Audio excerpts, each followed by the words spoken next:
Hello दोस्तों ये setup देख रहे हैं। ये सेटअप दोस्तों अभी एक पिछली वीडियो मैंने बनाई थी जिसमें मैंने आपको बताया था कि किस तरह से ना आप रेंज का ऑप्शन आने में किस तरह से मशीन को रिस्टार्ट कर सकते हैं। दोस्तों ये जो सेटअप देख रहे हैं ये गोदरेज का एक्सेला मॉडल का है और ये डबल ऑप्शन मशीन का है। दोस्तों मेरे एक सब्सक्राइबर है आंध्र प्रदेश में, अहमद जी।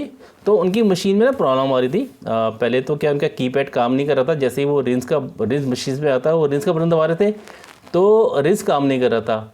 तो फिर उन्होंने क्या दोस्तों ना कीपैड एक नया लिया है और कीपैड लेकर उसमें लगा दिया है। अब मशीन में क्या है दोस्तों ना, जैसे आप देख रहे हैं ये देखिए, ये मशीन में ना उनका डिस्प्ले में ना इस तरह से आ रहा है, बिल्कुल ही ब्लैंक हो गया है। तो वो परेशान थे। तो आज का जो वीडियो दोस्तों इसी टॉपिक पर है, किस तरह से ये एक्सेला मॉडल में गोदरेज की किस तरह से ब्लैक वीडियो को हम ठीक कर सकते हैं। ठीक है, इस एलसीडी को ठीक कर सकते हैं। तो दोस्तों जैसे आप देख रहे हैं ना, ये ना मशीन में इस तरह से लगा रहता है। ठीक है, यहाँ पे देख रहे हैं आप, ये इनके थ्रू ना ये बॉडी के साथ कनेक्ट होता है। तो आपको ना इन पूरे डिस्प्ले खोलने की ज़रूरत नहीं होती। इसमें ना मेन एक कंपोनेंट होता है, मैं आपको दिखा देता हूँ। ये दोस्तों ये ना प्रीसेट होता है, पोटेंशियल मीटर होता है। ठीक है, तो इस पोटेंशियल मीटर में देखिए दोस्तों कुछ लिखा होगा, आपको मैं थोड़ा जूम करके दिखाता हूँ, ये आपको नज़र आ रहा होगा। देखिए ये देखिए, है ना, इसमें लिखा हुआ है 103। तो दोस्तों जो इलेक्ट्रॉनिक्स लाइन में नहीं है तो उन्हें पता नहीं है कि 103 होता क्या है। तो दोस्तों इसमें ना 10 और जो लास्ट में 3 है ना, इसका मतलब होता है जहाँ भी 30 है तो इसका मतलब के मीन 1000। तो इसकी जो वैल्यू है 10K है। और दोस्तों ना ये प्रीसेट होता है, ये पोटेंशियल मीटर होता है।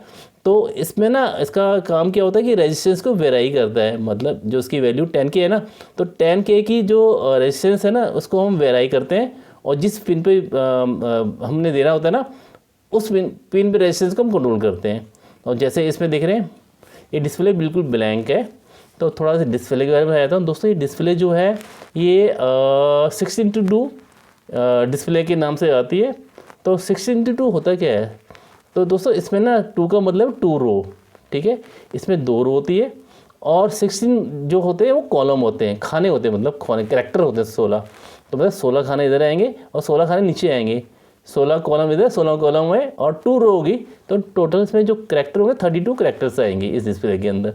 तो डिस्प्ले बहुत तरह की आती है। ठीक है, लेकिन इन मशीन में जितनी कॉफ़ी मशीन है उनमें 16:2 का ही LCD डिस्प्ले लगाया जाता है। तो दोस्तों उसको ठीक किस तरह करेंगे हम। मेन दोस्तों ना फंक्शन आपका यही होता है, या तो आपका ये प्रीसेट ख़राब हो जाता है या फिर दोस्तों ना इसकी वैल्यू बदल जाती है। तो उसको ना हमें घुमा कर ठीक करना पड़ता है। तो इसको ले आपको ना पुरानी खोलना पड़ेगा आपको। आप देख रहे हैं जैसे ये होल है ना, आपको ये होल, ये देखिए ये होल नज़र होगा। आपने क्या करना है, एक पतला सा स्क्रू ड्राइवर लेना है। देखिए ये स्क्रू ड्राइवर और इसके अंदर डाल देना है। मशीन्स में आपका ऐसा रहेगा ये।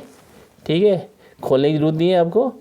और इसको ना ऐसे डालकर इसको घुमाना है आपने।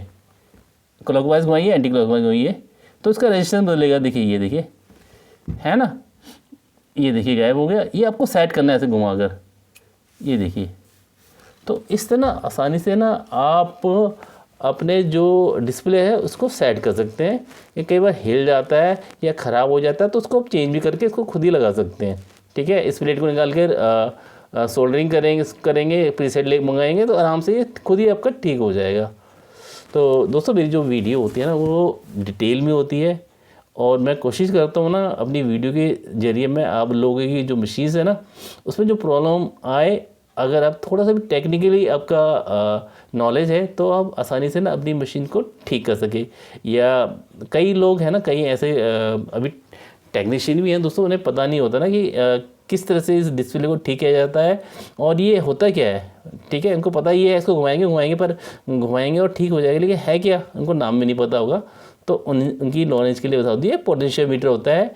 ठीक है, प्रीसेट भी बोलते हैं, मार्केट में आसानी से मिल जाएगा 10K के बोलेंगे तो दोस्तों इसी तरह की वीडियो मैं आपके लिए लाता रहता हूँ।